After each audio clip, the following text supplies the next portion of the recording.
pasal yang ke-18 ayat 15 sampai dengan ayat yang ke-17. Lukas pasal yang ke-18 ayat yang ke-15 sampai dengan 17. Mari tolong dibacakan. Lukas pasal 18 ayat 15 sampai 17. Yesus memberkati anak-anak. Maka datanglah orang-orang membawa anak-anaknya yang kecil kepada Yesus supaya ia menjamah mereka. Melihat itu, murid-muridnya memarahi orang-orang itu. Tetapi Yesus memanggil mereka dan berkata, "Biarkanlah anak-anak itu datang kepadaku, dan jangan kamu menghalang-halangi mereka, sebab orang-orang yang seperti itulah yang mempunyai kerajaan Allah. Aku berkata kepadamu, sesungguhnya barang siapa tidak menyambut kerajaan Allah seperti seorang anak kecil, ia tidak akan masuk ke dalamnya." Iya, terima kasih. Saudaraku yang dikasih Tuhan, ayat ini adalah ayat yang terkena sebuah dalam susunan tabernakel, terkena yaitu pakaian imam-imam sekalian. Ya, dikatakan di situ bahwa pada waktu Yesus itu setelah membicarakan tentang dua orang yang beribadah, kalau kita baca ayat 9 sampai dengan ayat 14, ada orang yang membenarkan diri, ada orang yang merendahkan orang lain. Maka didatangilah Tuhan Yesus oleh orang yang mau mempersembahkan atau mau menyerahkan anaknya kepada Tuhan Yesus. Dan murid-muridnya kelihatannya tidak setuju tentang hal itu. Mungkin dianggap untuk merepotkan, mungkin dianggap untuk yaitu mungkin merusak acara, ya. Dan sekalian, tetapi Tuhan justru berkata, "Biarkanlah anak-anak itu datang kepadaku dan jangan kamu menghalang-halangi mereka, sebab orang-orang yang seperti itulah yang mempunyai kerajaan Allah." Artinya, kepada kehidupan yang mau menyerahkan anaknya, ya, anaknya kepada Tuhan, sebenarnya orang-orang itu adalah orang-orang yang bisa dipercaya untuk menyerahkan, untuk bisa masuk di dalam kerajaan Allah. Perhatikan di situ. Jangan kamu menghalang-halangi mereka, sebab orang-orang yang seperti itulah yang mempunyai kerajaan Allah. Jadi kalau saudara sekalian kita tahu bagaimana caranya supaya kita mempunyai kerajaan Allah, maka kita harus belajar untuk menyerahkan anak-anak kita kepada Tuhan. Mengapa demikian? Karena saudara sekalian, karena berkat yang Tuhan berikan kepada kita, terutama anak itu adalah upah untuk saudara dan saya. Ya. Sedangkan yang memiliki kerajaan Allah itu adalah kehidupan yang seperti anak kecil ini. Jadi kalau orang tua itu menyerahkan anaknya kepada Tuhan, dia mempunyai kerajaan Allah. Kerajaan Allah itu berbicara soal damai, sejahtera, sukacita yang dikerjakan oleh Roh Kudus. Ya. Kalau kehidupan Bapak Ibu Bibit pada saat ini mau menyerahkan yaitu Rara ini kepada Tuhan, itu berbicara tentang bagaimana kehidupan ini sangat menyadari bahwa Rara ini adalah upah daripada nikah daripada Bapak Ibu Bibit ini. Dalam Mazmur memang mengatakan demikian, buah kandungan adalah upah daripada Tuhan.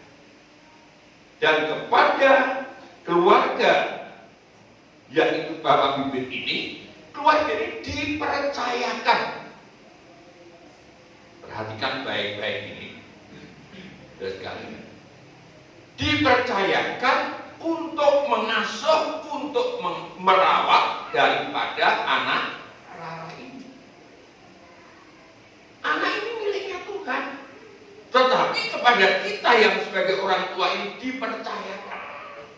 Nah, kalau sudah sekalian dipercayakan lalu cara saudara sekalian merawat atau mengasuh itu sembarangan, ya tentunya ya mempercayakan itu tidak setuju. Duh, wong iki tak titipi barang kok tibane ora iso merawat. Itu baik. Tetapi ketika kita sudah berusaha, lalu anak ini ada sesuatu, ya kita mohon kepada yang punya Tuhan, tolong berikan kemampuan kepada kami untuk bisa merawatnya. Saudara, jadi ketika saya lihat di dunia luar atau orang-orang yang tidak percaya kepada Tuhan, kalau saudara sekalian lihat anak yang mau makan, lalu saudara sekalian kata, bocah mau makan yang muntah, tidak boleh saudara. Ya, tidak boleh. Kita berkata ke Tuhan, anak yang mempercayakan kepada demikian, berikan kepada kami kemampuan untuk bisa merawatnya.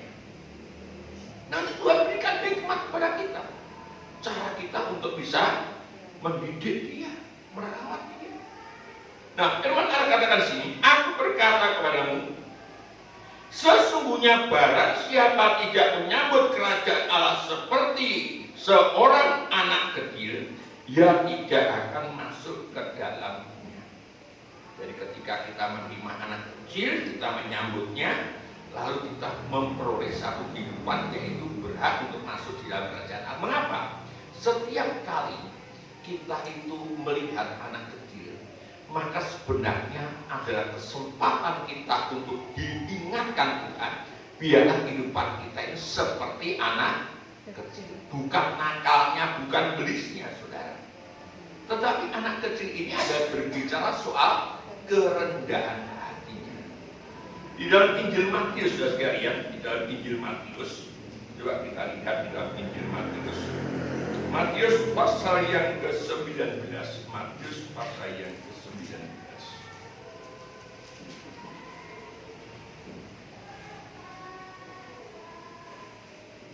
Matius pasal yang ke-19 ayat yang ke-13 sampai dengan ayat yang ke-15 mengatakan begini. Ya, kalau dibacakan Bapak. Injil Matius pasal 19 ayat 13 sampai 15. Yesus memberkati anak-anak. Lalu orang membawa anak-anak kecil kepada Yesus supaya ia meletakkan tangannya atas mereka dan mendoakan mereka. Akan tetapi murid-muridnya memarahi orang-orang itu. Tetapi Yesus berkata, biarkanlah anak-anak itu, janganlah menghalang-halangi mereka datang kepadaku, sebab orang-orang yang seperti itulah yang mempunyai kerajaan surga. Lalu ia meletakkan tangannya atas mereka dan kemudian ia berangkat dari situ. Pasal yang ke-18, pasal yang ke-18 ayat 1 sampai dengan ayat yang ke-5. Yesus yang terbesar dalam kerajaan surga. Siapa yang terbesar dalam kerajaan surga? Ya. Saya ulangi, siapa yang terbesar dalam kerajaan surga? Pada waktu itu datanglah murid-murid itu kepada Yesus dan bertanya, siapakah yang terbesar dalam kerajaan surga? Maka Yesus memanggil seorang anak kecil dan menempatkannya di tengah-tengah mereka, lalu berkata, aku berkata kepadamu, sesungguhnya jika kamu tidak bertobat dan menjadi seperti anak kecil ini, kamu tidak akan masuk ke dalam kerajaan surga. Sedangkan barang siapa merendahkan diri dan menjadi seperti anak kecil ini, dialah yang terbesar dalam kerajaan surga. Dan barang siapa menyambut seorang anak seperti ini dalam namaku, ia menyambut aku. Nah ini saudara, ya, orang yang menyerahkan itu masuk di dalam kerajaan surga, sedangkan yaitu yang berhak masuk dalam kerajaan surga itu adalah seperti kehidupan anak kecil. Artinya apa?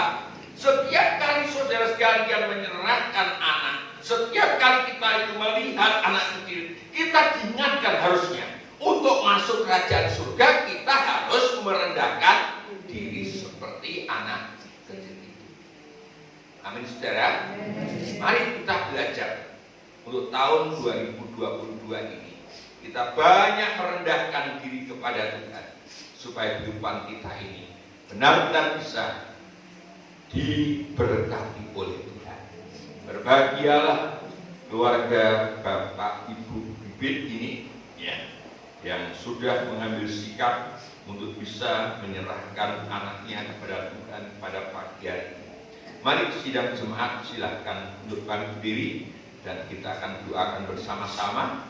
Sebelum kita doakan, saya mau bertanya atau bisa mengambil sikap untuk Bapak Ibu Bibit.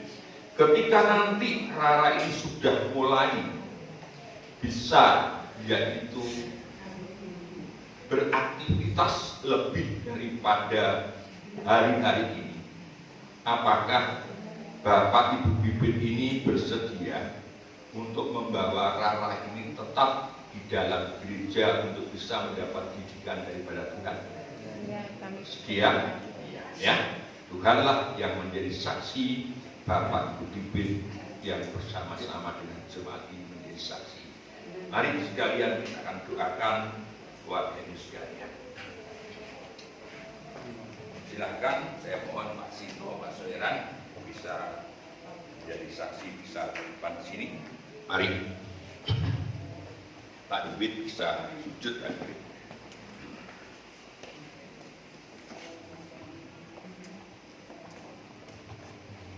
Haleluya. Mari kita kembali. Haleluya.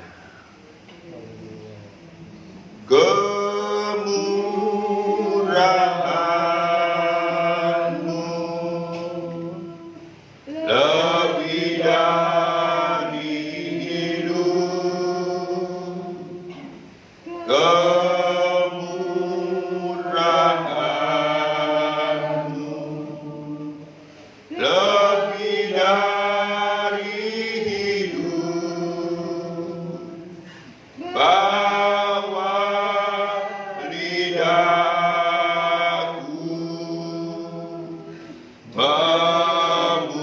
memuji Engkau. Kemurahan-Mu lebih dari hidup. Bapa kami yang ada di dalam kerajaan surga, pagi hari ini Tuhan, Engkau telah melihat, Engkau yang telah mengerti tentang hati Bapak Ibu Bibit pada saat ini, di mana Tuhan tergerakkan hati mereka berdua untuk menyerahkan anak Devaira Krisila Kristin ini kepada dalam tangan kuasa-Mu. Kami yakin Tuhan, Engkau memberkati nikah mereka berdua. Kami yakin Engkau memberikan kemampuan kepada mereka untuk mengasuh, merawat, mendidik anak kami Rara ini ya. Berikan kemampuan kepada mereka Tuhan. Kami hamba-Mu mendoakan Tuhan. Dan Engkau Devaira Trisila Kristin ini atau Rara ini, pada saat ini Engkau belum mengerti bahwa ada tangan seorang hamba Tuhan menumpangkan tangan ke atas kepala-Mu, dan para malaikat dan jemaat-jemaat Tuhan menyaksikan di mana Engkau diserahkan oleh orang Tuamu. Kiranya damai sejahtera sukacita yang datang dari Allah Bapa, Allah Anak dan Allah Roh Kudus dalam nama Tuhan Yesus Kristus. Tuhan memberkati-Mu Rara, Tuhan menolong-Mu, dan Tuhan memberikan kesehatan kepada-Mu. Terima kasih Tuhan, terima kasih. Kau memberkati Bapak Ibu Bibit ini, diberkati keluarga ini dalam nama Yesus Kristus. Dalam nama Tuhan Yesus Kristus, Tuhan memberkati. Terima kasih, segala puji syukur kami naikkan kepada Tuhan. Di dalam nama Tuhan Yesus Kristus kami alaskan doa ini. Yang percaya diberkati Tuhan berkata, amin. Ya, puji Tuhan. Ya, nah, selamat terbit berkah ya. Ini. Ya, selamat ya. Nah, selamat Rara. Ya. Ini bisa di.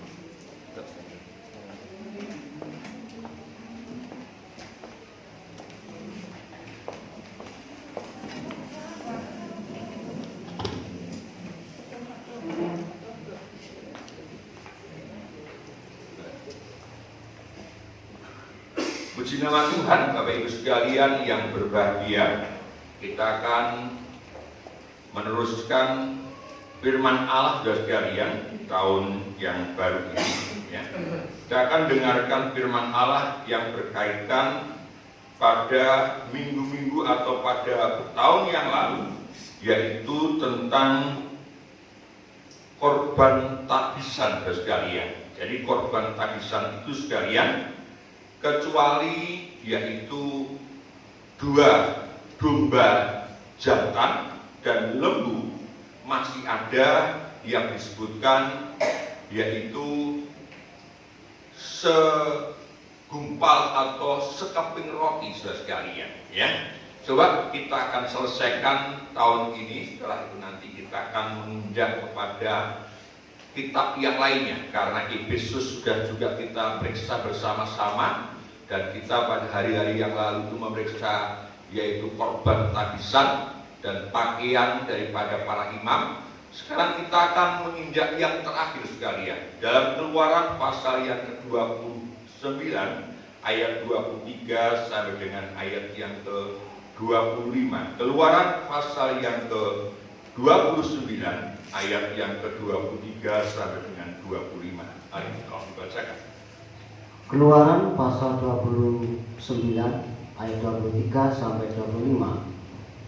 Kau ambillah juga 1 keping roti, 1 roti bundar yang berminyak, dan 1 roti tipis dari dalam bakul berisi roti yang tidak beragi yang ada di hadapan Tuhan. Haruslah kau taruh seluruhnya ke atas telapak tangan Harun dan ke atas telapak tangan anak-anaknya, dan haruslah kau persembahkan semuanya sebagai persembahan unjukan di hadapan Tuhan. Kemudian haruslah kau ambil semuanya dari tangan mereka dan kau bakar di atas mezbah, yaitu di atas korban bakaran, sebagai persembahan yang harum di hadapan Tuhan. Itulah suatu korban api-apian bagi Tuhan. Ya, terima kasih. Ini saudara sekalian, ini adalah korban tabisan yang terakhir. Korban tabisan yang pertama itu disebutkan adalah korban penghapus dosa, seekor lembu yang harus diserahkan, saudara.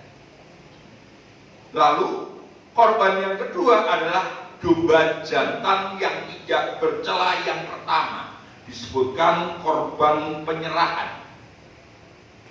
Dan yang ketiga, korban domba jantan yang kedua yang berbicara korban tabisan. Dan yang keempat adalah korban yang disebutkan roti yang tidak beragi. Sudah dikatakan ayat di situ, kau ambillah 1 keping roti, 1 roti bundar yang berminyak, dan 1 roti tipis dari dalam bakul yang berisi roti yang tidak beragi yang ada di hadapan Tuhan. Disebutkan ayat yang kelima begitu. Jadi saudara-saudaraku yang kekasih, korban tabisan itu bukan hanya berupa lembu, bukan hanya berupa yaitu domba jantan yang tidak bercela, tetapi juga korban yang berupa roti tipis. Tidak tahu tipisnya itu seberapa, tetapi kalau saya lihat gambar itu, roti itu bisa disobek saudara sekalian. Ya, bisa disobek. Jadi roti itu memang seperti bentuknya seperti ini, saudara sekalian. Ya.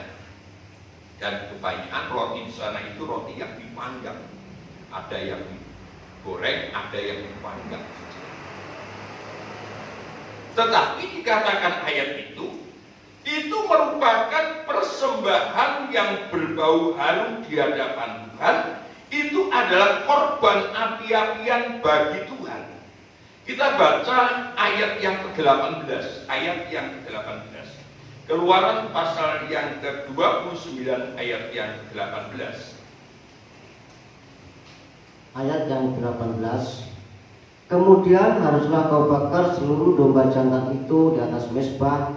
Itulah korban bakaran, suatu persembahan yang harum bagi Tuhan, yakni suatu korban api-apian bagi Tuhan. Nah, ini saudara. Jadi ada korban yang dibakar, itu merupakan di situ juga merupakan korban api-apian yang berbau harum, yang berkenan kepada Tuhan. Ini maksudnya, saudara, maksudnya adalah Tuhan itu memberikan kepada kita korban yang berbau harum itu bukan hanya korban yang besar-besar, ya, tetapi juga korban yang senilai rohani pun kalau itu diajarkan dan kita korbankan menurut aturan firman Allah, maka itu bisa menjadi korban yang berbau harum dan berkenan kepada Tuhan.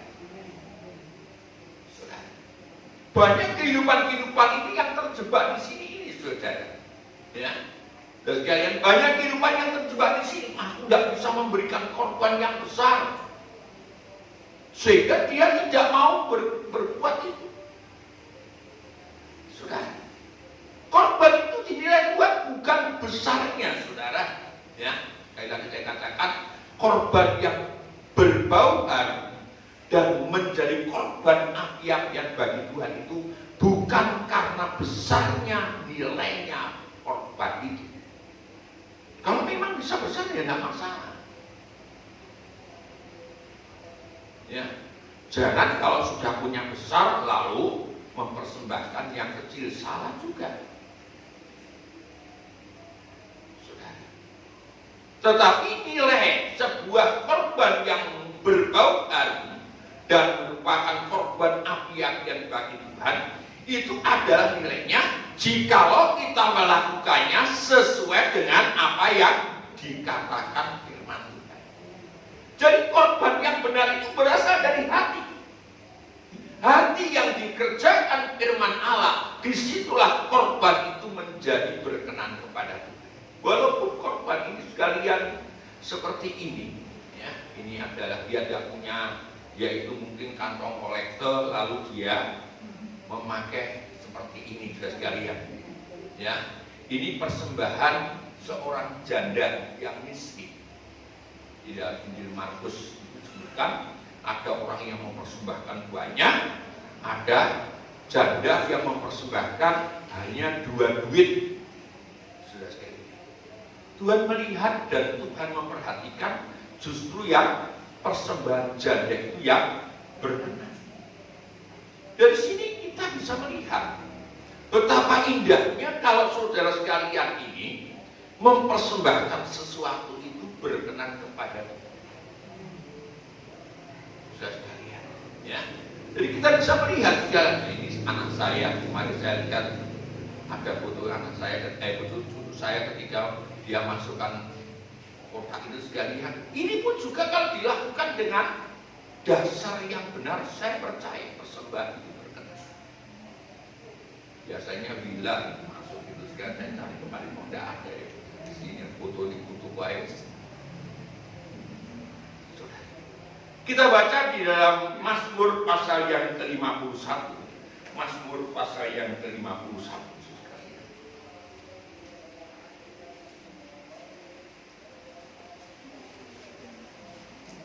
Ayat yang ke-17 sampai dengan ayat yang ke-21. Mazmur pasal yang ke-51 ayat 17 sampai dengan ayat yang ke-21. Mazmur pasal 51 ayat 17 sampai 21. Korban sembelihan 17.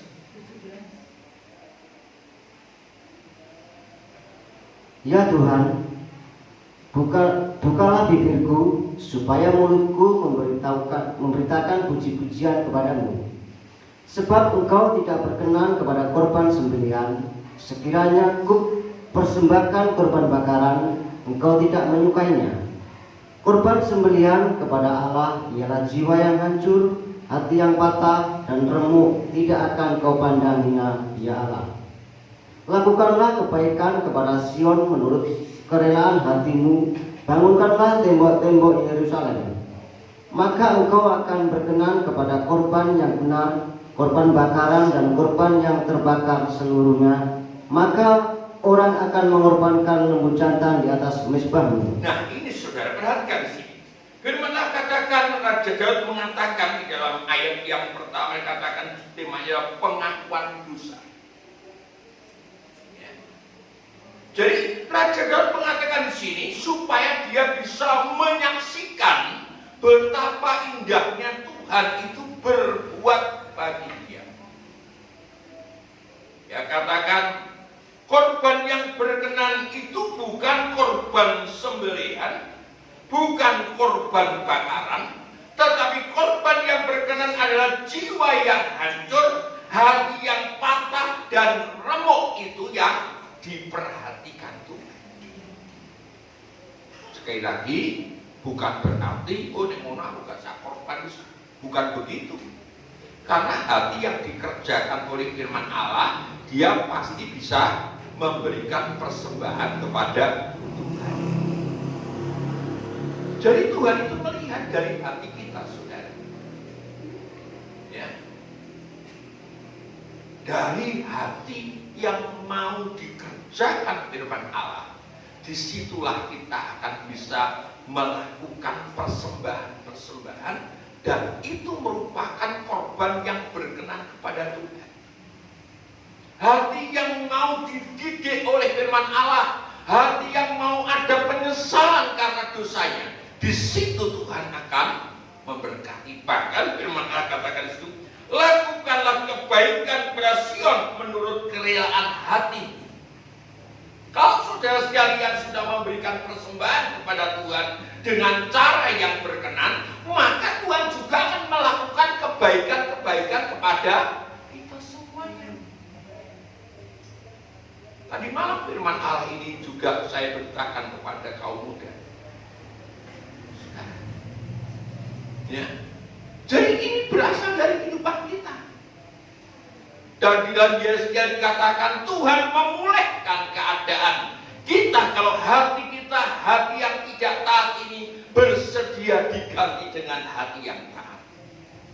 Saya katakan kepada kaum muda, mungkin tahun 2021 kemarin kehidupan kita ini banyak tantangan-tantangan. Ya.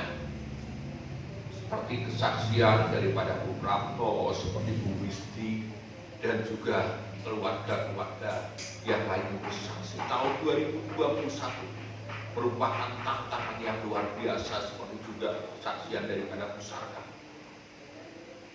Ya.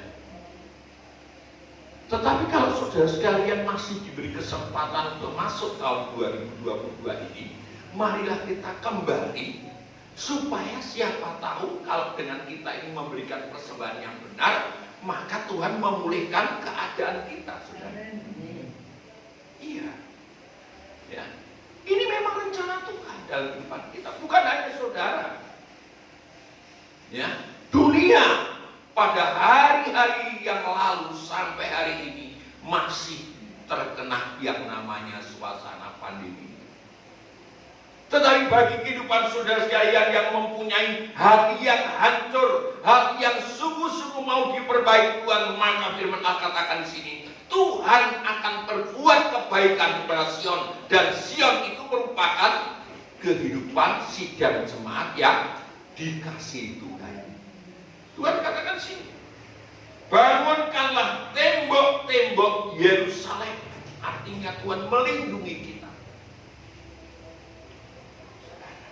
Atau kita baca sekalian itu di dalam Yesaya pasal yang ke-36, Yesaya pasal yang ke-36. Kalau sudah sekalian nanti sempat di rumah baca, mulai baca ayat 1 dikatakan itu pembaruan Israel, saudara.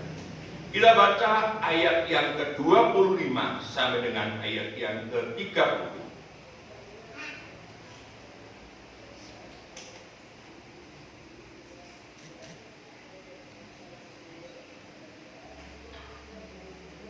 Yesaya pasal 36 ayat 25 sampai dengan ayat yang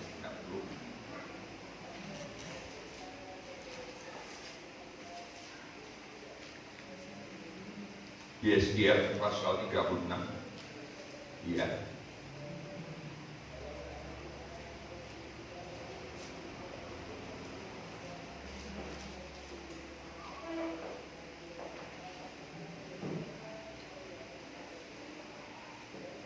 Yeskiel pasal 36 ayat 25. Ya.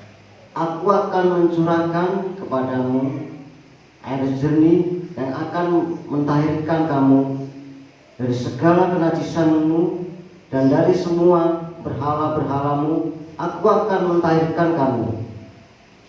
Kamu akan kuberikan hati yang baru dan roh yang baru di dalam batinmu, dan aku akan menjauhkan dari tubuhmu hati yang keras, dan kuberikan kepadamu hati yang taat. Rohku akan kuberikan diam di dalam hatimu, dan aku akan membuat kamu hidup menurut segala ketetapanku, dan tetap berpegang pada peraturan-peraturanku dan melakukannya. Dan kamu akan diam di dalam negeri yang telah kuberikan kepada nenek moyangmu, dan kamu akan menjadi umatku, dan aku akan menjadi Allahmu. Aku akan melepaskan kamu dari segala dosa kenajisanmu, dan aku akan menumbuhkan gandum serta memperbanyaknya, dan aku tidak lagi mendatangkan kelaparan atasmu.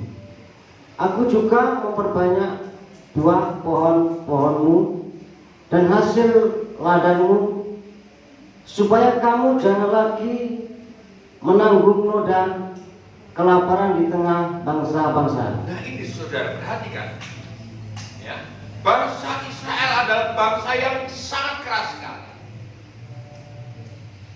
Keras tekuknya, tidak taat tentang firman Allah, sampai Tuhan itu membuatnya begitu banyak penderitaan. Tetapi Tuhan katakan, aku akan mencurahkan kepadamu air jernih. Ini berbicara firman Tuhan. Firman Tuhan itu mentahirkan, menyucikan perbuatan-perbuatan kita, sehingga hati kita yang keras, hati kita yang tidak taat, diganti menjadi hati yang taat. Dan hati yang taat ini didiami oleh rohnya Allah. Dan di sana dikatakan di situ, Tuhan akan memulihkan kehidupan kita, sampai dikatakan kita tidak akan mengalami kelaparan lagi. Ini kehidupan yang sungguh-sungguh diproses Tuhan, saudara. Ya. Jadi kalau hati kita itu dulu itu hati yang salah, walaupun kita memberikan persembahan-persembahan, tetapi ketika hati kita itu tidak benar, maka persembahan itu juga kurang berbau harum dan kurang berkenan. Nah, untuk memulihkan ini, untuk memulihkan keadaan kita ini, marilah kita belajar sekarang itu memberikan hati yang dikerjakan oleh firman Tuhan dulu, baru setelah itu nanti kita bisa memberikan persembahan yang berbau harum, yang tidak hanya ternilai dari nilai-nilai besarnya saja. Persembahan yang besar seperti lembu itu yang berkenan, bukan. Didasari dengan hati yang remuk dan hati yang patah, saudara. Hati yang dikerjakan oleh firman Tuhan. Nah, ini nanti akan terjadi pemulihan. Ya. Kehidupan saudara sekalian dan kehidupan saya akan menjadi dipulihkan Tuhan, sehingga kita ini bisa dipulihkan kalau kita memberikan persembahan yang berbau harum kepada Tuhan. Nah, di dalam perjanjian baru sekalian, yang saya dapatkan ada 3 persembahan yang berbau harum sekalian. Coba kita baca yang pertama sekalian di dalam, yaitu 2 Korintus pasal 2, 2 Korintus pasal 2, ayat mulai ayat 11 sampai dengan ayat yang ke-17. 2 Korintus pasal yang kedua, ayat yang ke-11 sampai dengan ayat yang ke-12 sampai dengan ayat yang ke-17.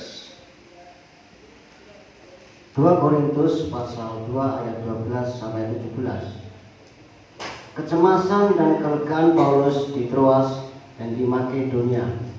Ketika aku tiba di Troas untuk memberitakan Injil Kristus, aku dapati bahwa Tuhan telah membuka jalan untuk pekerjaan di sana. Tetapi hatiku tidak merasa tenang karena aku tidak menjumpai saudaraku Titus. Sebab itu aku meminta diri dan berangkat ke Makedonia.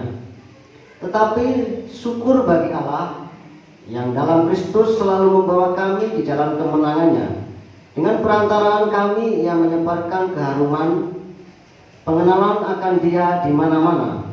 Sebab bagi Allah kami adalah bau yang harum dari Kristus di tengah-tengah mereka yang diselamatkan dan di antara mereka yang binasa.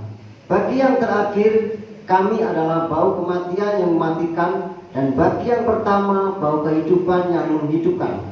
Tetapi siapakah yang sanggup menunaikan tugas yang demikian? Sebab kami tidak sama dengan banyak orang lain yang mencari keuntungan dari firman Allah. Sebaliknya dalam Kristus kami berbicara sebagaimana mestinya dengan maksud-maksud murni atas perintah Allah dan di hadapannya. Nah ini saudara, ini adalah korban yang berbau harum di hadapan Tuhan, yaitu melayani dengan tulus hati, melayani yang tanpa mencari kepentingan untuk kepentingan diri sendiri. Ini kalau tidak dikerjakan oleh firman Tuhan sekalian, sukar sekali saudara sekalian, ya. Karena apa? Karena bagaimana kita itu mau makan, bagaimana saya mau hidup kalau saya tidak mendapatkan keuntungan, itu di luar saudara. Tapi begitu saudara sekalian masuk dalam pelayanan, melayani siapa saja, maka jangan sampai saudara sekalian ini mencari keuntungan untuk diri sendiri. Saudara sekalian, nah nanti bagaimana? Firman Allah katakan, kalau kita melayani Tuhan, maka berkat itu datangnya juga daripada Tuhan. Ini nanti akan membuat saudara sekalian melayani dengan sukacita, dan itu merupakan persembahan yang berbau harum, walaupun itu menjadi korban api-apian. Yang dibakar siapa saudara sekalian? Yang dibakar ya diri kita sendiri. Jadi ini dibakar. Kepentingan diri sendiri harus dibakar. Tetapi itu nanti menjadi berbau harum di hadapan Tuhan. Kalau saudara bisa begini, saudara tidak akan berbicara, aku nulung DE, engkau untuk uang. Enggak. Saudara, yang kita lakukan hanya untuk kemuliaan Tuhan. Dan itu saya belajar. Saudara, mari semuanya jemaat-jemaat di sini sekarang untuk tahun 2022 ini, kita belajar melayani Tuhan, jangan mencari keuntungan. Saudara, nanti kita akan lihat bagaimana Allah bekerja memberkati saudara sekalian. Karena kita bekerja adalah untuk kemuliaan Tuhan. Tapi kalau saudara sekalian bekerja, aku yang dijogo untuk sudahlah, kita biarkan, kita hilangkan. Iya, aku nulung dia untungnya apa? Sudah kita tinggalkan, kita belajar, kita melayani. Walaupun kita tidak bisa melayani yang besar, tidak bisa memberikan persembahan seperti lembu, tetapi ketika kita melayani Tuhan sesuai dengan firman Allah, itu adalah merupakan persembahan yang berbau harum di hadapan Tuhan. Dan memang Rasul Paulus katakan sini, sebab kami tidak sama dengan banyak orang lain.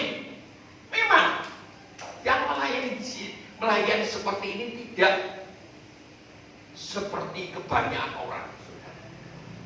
Ya, sebab kami tidak sama dengan banyak orang lain yang mencari keuntungan dari firman Allah. Sebaliknya, dalam Kristus kami berbicara sebagaimana mestinya, dengan maksud murni atas perintah Allah dan di hadapannya. Jadi pelayanan yang berkenan adalah pelayanan yang menurut apa yang diperintahkan oleh Tuhan. Kalau sekalian terbeban untuk nyapu gereja seperti kaum muda, lakukan saja itu. Kalau sekalian terbeban untuk mimpin puji-pujian, lakukan.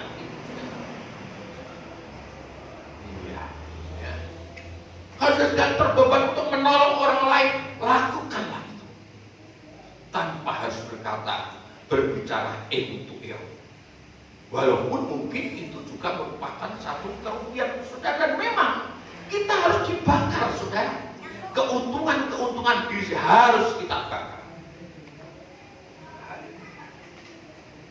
Saya belajar untuk itu dan itu memang suka sekali.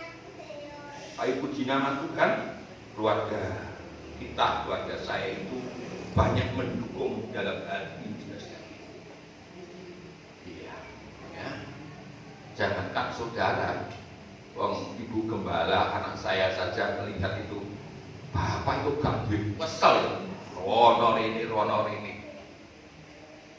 Ya, kalau saya bilang, ya capek, ya semua istirahat aja. Tetapi bukan itu saja. Bukan itu. Mari kita belajar untuk bisa melayani dengan sesuai dengan firman Tuhan. Kalau Tuhan itu mempercayakan sesuatu, saya percaya Tuhan memberikan kekuatan kepada saudara. Itu jelas sekali. Kalau Tuhan mempercayakan kepada saudara sekalian, Tuhan juga memberikan kemampuan untuk saudara lakukan. Saudara bisa melihat bagaimana Pak Jokowi sekalian kerja. Ya, bagaimana Bapak Ibu sekalian yang lainnya? Dia tinggalkan anaknya, dia tinggalkan cucu. Kalau saya kalah dengan Pak Jokowi sekalian.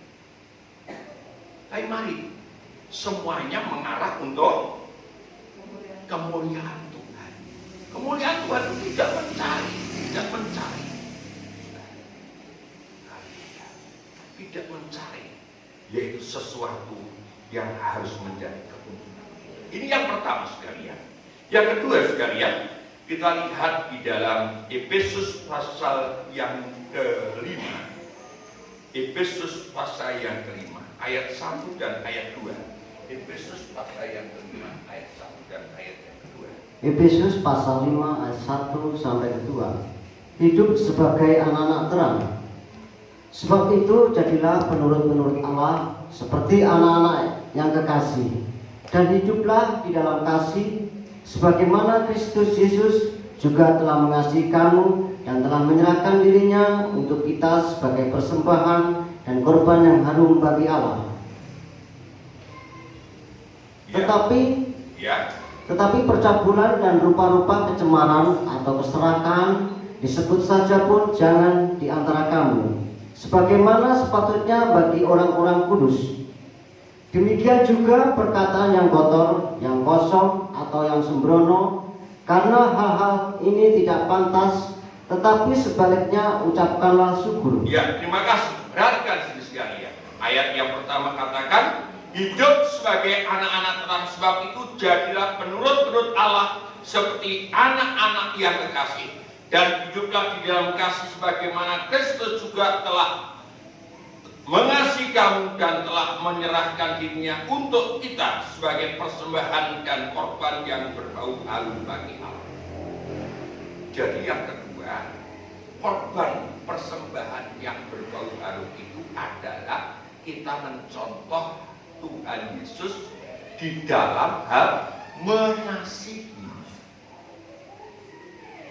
Mengasihi itu berbicara untuk tidak membeda-bedakan.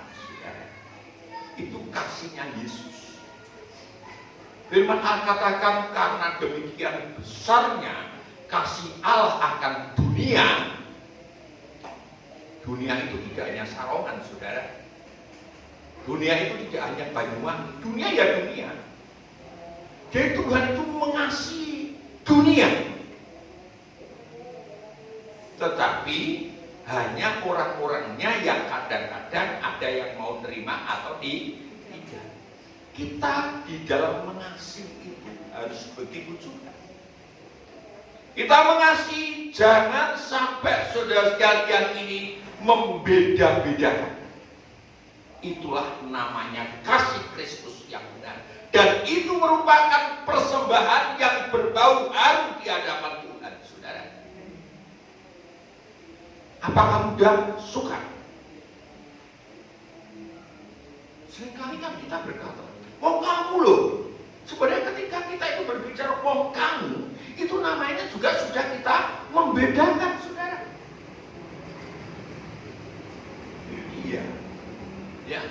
Dari anak kita saja, 3 saja, belum tentu kalau kita juga mempunyai hati bisa mengasihi si A, si B, dan si C sama. Apalagi mengasihi yang banyak. Seperti saya belum bisa mengasihi saudara sekalian di sini yang sekian puluh ini sekalian. Tetapi itu ajaran Kristus. Itu ajaran Kristus supaya kehidupan kita ini bisa memberikan persembahan yang berbau harum di hadapan Tuhan. Apa yang kita bakar? Yang kita bakar adalah yaitu ego kita ini. Emosi kita, perasaan kita harus kita bakar supaya kita bisa saling mengasihi. Kalau ketika saudara sekalian ini berbicara dengan orang yang menyenangkan, lalu berbicara dengan orang yang tidak menyenangkan, kira-kira logatnya sama atau beda, saudara sekalian? Hah? Beda ya? Beda tentunya ya. Nek menyenangkan, waduh, ini bapak menyenangkan itu kita desik, saudara sekalian. Ya. Nah ini mari. Jadi ego kita itu harus kita mulai bakar seperti Kristus. Kalau soal dia terima atau tidak, urusannya dia. Tetapi hati kita memang hati yang harus dikerjakan oleh firman Tuhan. Karena Kristus mengasihi, maka kita mengasihi kita, maka kita pun juga harus mengasihi saudara kita.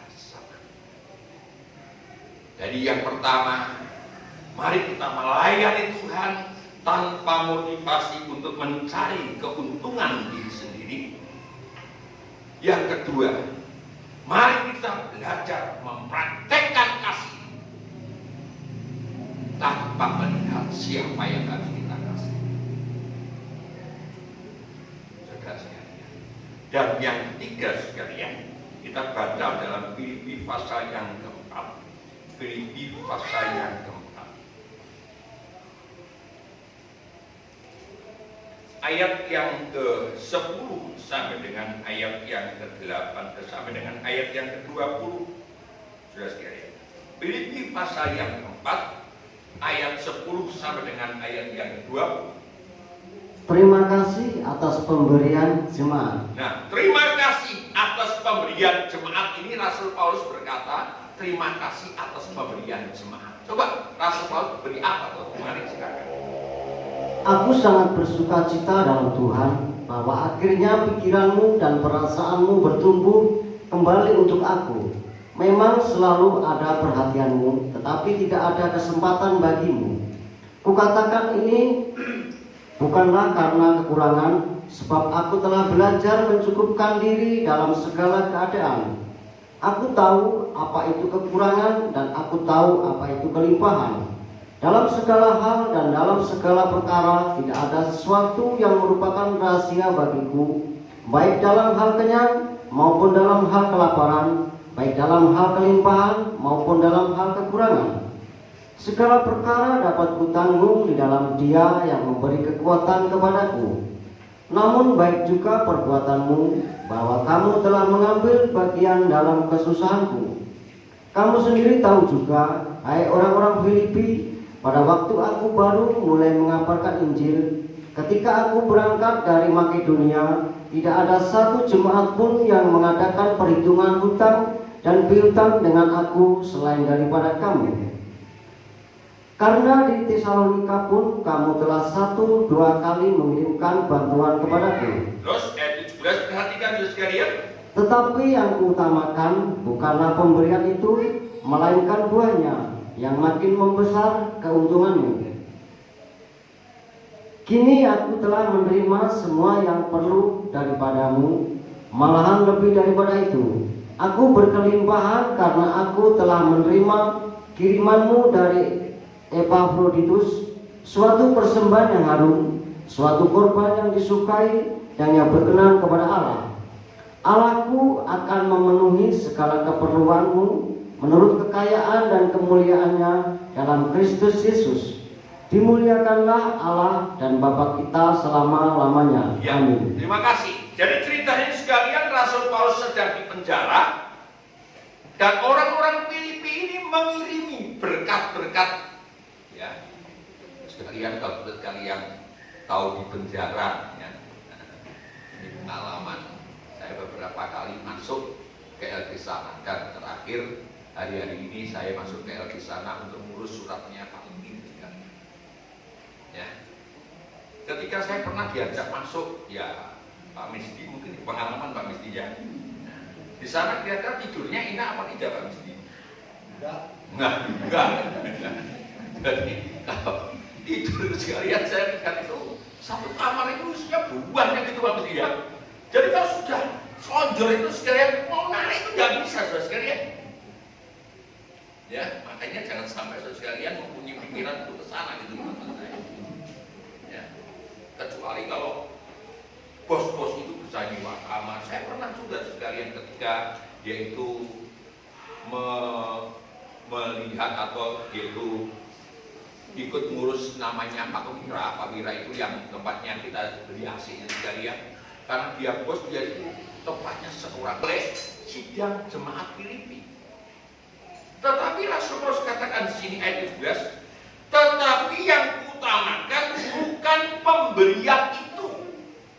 Jadi Rasul Paulus dia memang bersuka cita karena saudara, dia merasakan ada satu hubungan yang baik antara orang-orang Filipi, jemaat Filipi dengan dia. Tetapi yang diutamakan Rasul Paulus bukan pemberian itu, saudara. Yang membuat sukacitanya Rasul Paulus bukan masalah korban-korban yang berupa materi itu, tetapi yang merupakan kesukaan Paulus. Dikatakan ayat yang 10, aku sangat bersukacita dalam Tuhan bahwa akhirnya pikiran dan perasaan bertumbuh kembali. Jadi Tuhan itu sangat sukacita jikalau kerohanian kita bertumbuh. Saudara,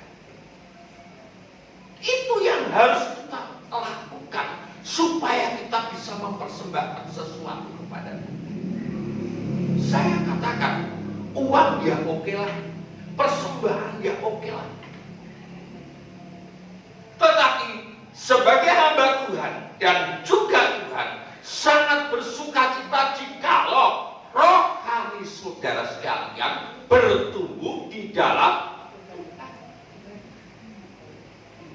Jangan setiap tahun sudah berapa tahun tapi rohani kita tidak bertumbuh. Saudara sekalian, mari jemaat-jemaat yang dikasih, saya ajak kita bertumbuh. Dan kalau itu bertumbuh, firman Allah katakan, Allahku akan memenuhi segala keperluan. Perhatikan, kalau rohani kita bertumbuh, Allah kita akan memenuhi segala keperluan kita menurut kekayaan dan kemuliaannya dalam nama Tuhan Yesus Kristus.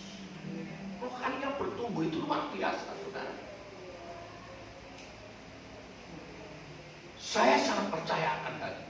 Mungkin orang lain katakan, tahun 2022 ini sangat sukar sekali. Tapi tidak mustahil kalau rohani saudara sekalian bertumbuh. Tuhan sanggup memulihkan, bahkan menambah.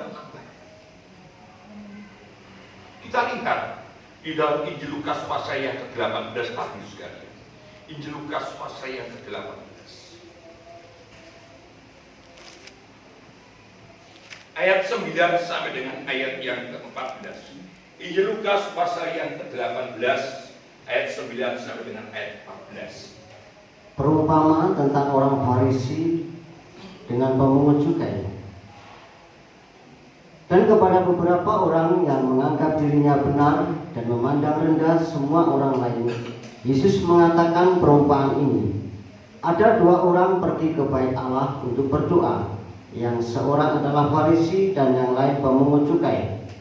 Orang Farisi itu berdiri dan berdoa dalam hatinya begini, "Ya Allah, aku mengucap syukur padamu karena aku tidak sama seperti semua orang lain, bukan perampok, bukan orang lalim, bukan berzina, dan bukan juga seperti pemungut cukai ini. Aku berpuasa 2 kali seminggu, aku memberikan 1/10 dari segala penghasilanku."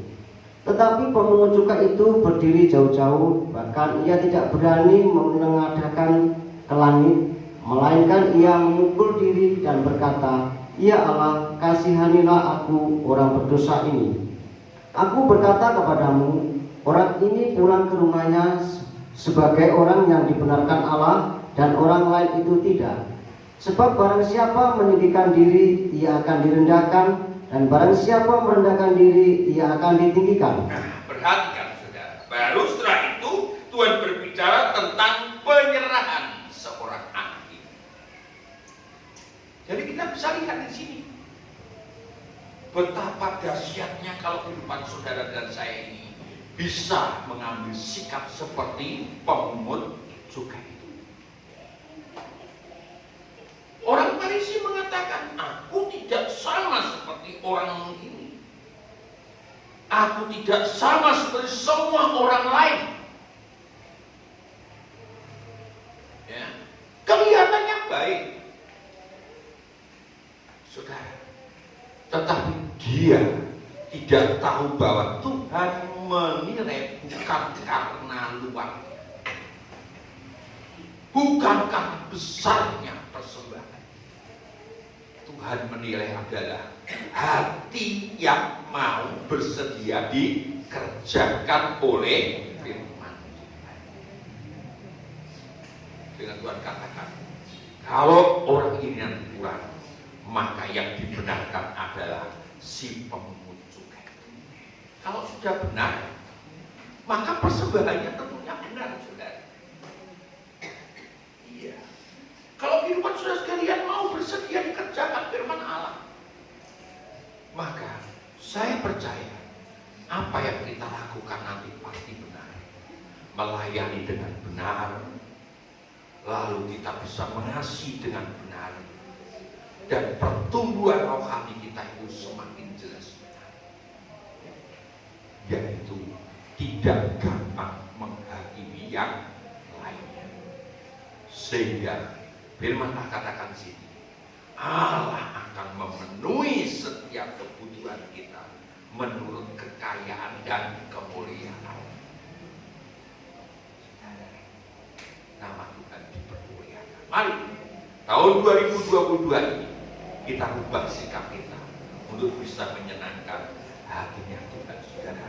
Persembahan yang paling bagus adalah persembahan dikatakan di dalam Roma pasal 12. Karena itu saudara-saudara, demi kemurahan Allah aku menasihatkan kamu supaya kamu mempersembahkan tubuhmu, ya, perhatikan, sebagai persembahan yang hidup, yang kudus dan yang berkenan pada Allah. Itu adalah ibadahmu yang sejati. Bukan persembahan uang, bukan persembahan yang lain, tapi persembahan hidup yang mau dikerjakan oleh firman Tuhan. Sehingga hati kita merupakan hati yang remuk redam, dan itu semuanya kita bisa persembahkan kepada Tuhan. Tuhan Yesus memberkati kita semua sekalian. Haleluya. Mari kita akan menyanyikan sebuah pujian, "Ini Hatiku."